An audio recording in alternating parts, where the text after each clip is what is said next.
I live in a small, quiet town. It's one of those forgotten places where life moves slowly, like a frozen river. Everything here feels old. The buildings, the street, even the air. People live simple, routine lives, never asking too many questions. It's the kind of place where everyone knows everyone, and nothing ever changes. I moved here when I was 18. College, my first steps into adult life, it felt like the perfect place for peace.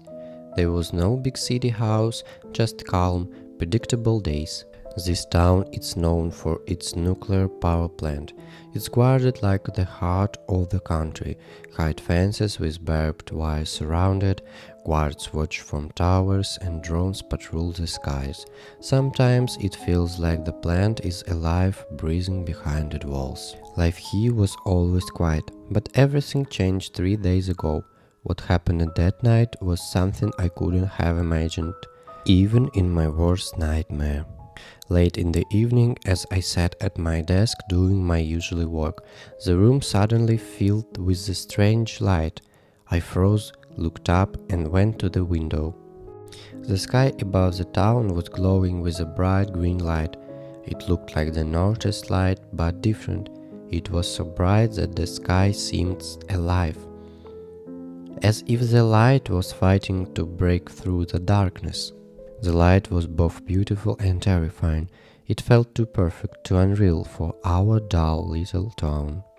The shades of green shifted like waves, flowing over everything.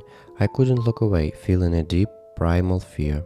The light lasted for a few minutes and then disappeared, as if it had never been there. The room went dark again. I stood by the window, trying to process what I had just seen, but the stranger things came afterward. The next day, life seemed normal. I went to the store to buy groceries. People on the street acted like nothing had happened.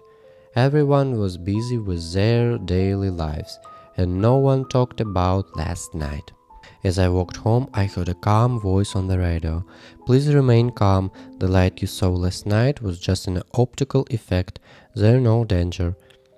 Everything is under control." These words should have reassured me, but they didn't. No one talked about what they saw. People were silent, and the silence was louder than anything. When I got to my floor, I noticed my neighbors acting strange. They left their apartments quickly, avoiding eye contact. Lisa, my usually friendly neighbor, looked down and hurried into her apartment when she saw me. The next day, I tried to talk to Michael, the man from across the hall. We chatted about random things, the weather, repairs in the building. But when I mentioned the light from last night, his expression changed. His face tensed up, and his eyes looked empty. "I don't remember," he mumbled and walked away quickly, without saying goodbye. Each evening, things got stranger. I started noticing people leaving their apartments around the same time. They moved quietly, almost trying not to be noticed. I heard the creaking of doors, footsteps echoing in the hallways. I tried to follow where they were going, but their roads made no sense. They walked toward houses they'd never been to before, and when I tried to follow them, I'd lose sight of them. Then I realized they weren't coming back. On the third night, I heard a strange sound. It was a whisper, faint like wind passing through cracks in the walls. It felt far away and close at the same time. I went to the window and saw the green glow again. This time it was weaker, but just an unsettling. A sense of dread grew inside me. Something about this doesn't feel right. I can't explain it, but this town doesn't feel safe anymore. I have to find out what's going on.